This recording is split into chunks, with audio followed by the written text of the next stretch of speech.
में रहे के बाद उल्लंघन दंड लगेगा।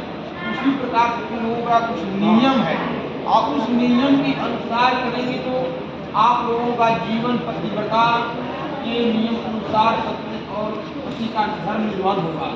उसी प्रकार सनातन धर्म में कुछ नियम, कन्या वर्ष से कुछ वाक्य कह रही है, हमारे वाक्य को मानेंगी तो आज से हमें आपकी वामांगनी या धर्म पत्नी बनूंगा, आपका सहमत होना चाहिए। कन्या पहले वाक्य में करिए, लब्धो असि तुम मया भर्ता पूर्णेश विधिधैर्यतै देवी संपूजिता नित्यं मंदिरों में अतिदा सुख दुखानि कर्माणि गृहस्थस्य भवन्ति भव सौम्य सुदं कन्या तुम एकम इसलिए बने। कन्या पहले वाक्य में करिए, हे स्वामी हे पतिदेव, मैंने अपने जीवन में आज तक बहुत प्रकार का पूजा पाठ किया है, देवी देवताओं का अर्चन बंदन किया है, इसी से आज हमें आप पति के रूप में प्राप्त हुए हैं। आप निरंतर पूजनीय हैं, आप पूजा निरंतर पूजनीय है और गृहस्थ रूपी आश्रम में सुख और दुख दोनों आते जाते रहते हैं। कभी सुख आएगा तो कभी दुख आएगा। ऐसा नहीं है कि सुख आवे तो बहुत सुखी हो जाए, उमंग में हो जाए, और दुख आए तो मुंह गिरा कर बैठ जाए। इस प्रकार की भावना नहीं होना चाहिए। सुख और दुख में समभाव होना चाहिए। ठीक है, यह कन्या का पहला वाक्य है। कन्या दूसरे वाक्य में करी है, वापी कूप तड़ागानी यज्ञ यात्रा महोत्सवान नारंभे दुन आज्ञा द्वय इंद्रिय अभिदावित। कन्या दूसरे वाक्य में करी है कि हे स्वामी हे पतिदेव, पहले के समय में आज से 50 वर्ष पहले तालाब कुआं पोखरा खुदवाया जाता था, वह सब परंपराएं बंद हो गई है ना। उसी को कन्या करी है कि हे स्वामी हे पतिदेव, आज से आप बावली समरसेबुल आप बावली कूप तालाब आदि का निर्माण करें, यज्ञ करने जाए, कथा पुराण करने जाए या किसी उत्सव में जाए, मेरी अनुमति के बिना न जाए, हमारा भी राय जाए या न जाए। उसका कन्या का दूसरा वाक्य। कन्या तीसरी वाक्य में करी है, व्रतोदापन दानानि स्त्री राम भाव स्वभावजा कृत भंगो न कार्य स्त्री साज सब। कन्या तीसरी वाक्य में करी है, हे स्वामी यह समझ लीजिए कि पुरुष वर्ग के अपेक्षा महिला वर्ग पूजा पाठ करने में बहुत मन लगाता है।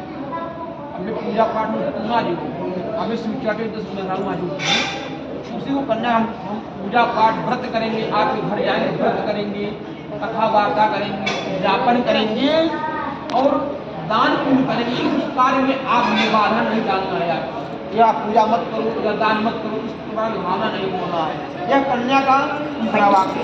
कन्या चौथे वाक्य में करिए, स्वयं कर्मणा वीडियो बना रही सर्व निवेदन चत्वारि भाव। अब कन्या चौथे वाक्य में बहुत बड़ा बात कर रही है, हे स्वामी हे पतिदेव, आज के बाद अपने पुरुषार्थ द्वारा, अपने हाथ से, अपने बल के द्वारा जो भी धन कमाकर लाएंगे वह उसको कोई बताना है। आप अन्याय से उपार्जित कर रहे हैं, न्याय द्वारा न्याय से उपार्जित करेंगे धन तो 40 वर्ष तक चलेगा, और अन्याय से उपार्जित धन करेंगे तो 10 वर्ष तक तो ठीक रहेगा, लेकिन 11वें वर्ष सूद सही चला जाएगा। कन्या उसी को करे कि वो जो कमा कर लावे उसको बताएं कि हम किस तरह के धर्म से पैसा कमा रहे हैं। यह कन्या का और बैल गाय आदि जो भी है वो हमारे भक्तों को भी जानकारी। कन्या का चौथा वाक्य है। कन्या पांचवें वाक्य में करिए, अस्वादी पशुनां च हेतोपाये कारणम अनाप्रतिन कर्तव्यम पंचपशु संबंधित। अब कन्या पांचवें वाक्य में करिए, पहले के समय में समझदार रही बिना सुनलाई समझ रही, अब आज के 2 चक्की गाड़ी 4 चक्की गाड़ी खरीदी जा रही है, और उसी को कह रहे कन्या के हे पतिदेव, आज के बाद हाथी घोड़े या चल संपत्ति बनावे या अचल संपत्ति बनावे, हम बिना पूछे हमसे न करें। यह कन्या का पांचवा। कन्या छठवें वाक्य में बड़ी बहुत कीमत की बात है, भूषराणी विचित्राणी रत्धातु मयान्य तदधान्य प्रतिगिरणा खड़ रीतो आतिष्ठम करें। 70,000 की क्या ले ला एक वर्ष में 6 ऋतु चैनवा भी है ना, और 2 ऋतुओं का अलग अलग महत्व है, बसंत ऋतु, ग्रीष्म ऋतु, शरद ऋतु, वर्षा ऋतु।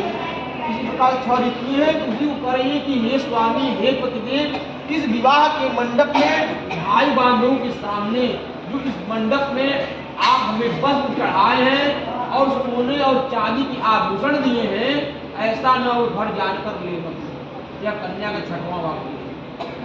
और कन्या सातवें वाक्य में करे हैं गीत वादित मांगल्यम बंधुना च देशा अनाहुता स्वामी सदा मां परिपाले। हे स्वामी, हे पतिदेव, आज के बाद मैं आपके घर चल रहा हूँ, लेकिन हमारे भाई परिवार के घर, मेरे माता पिता के घर गीत वादित होगा, किसी प्रकार का उत्सव होगा, मांगलिक कार्यक्रम होगा, लेकिन उसमें मैं बिना बुलाही चली जाऊंगा।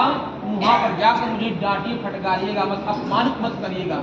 यह कन्या का सातवां वाक्य है। एक बार बोलिए विष्णु भगवान की जय।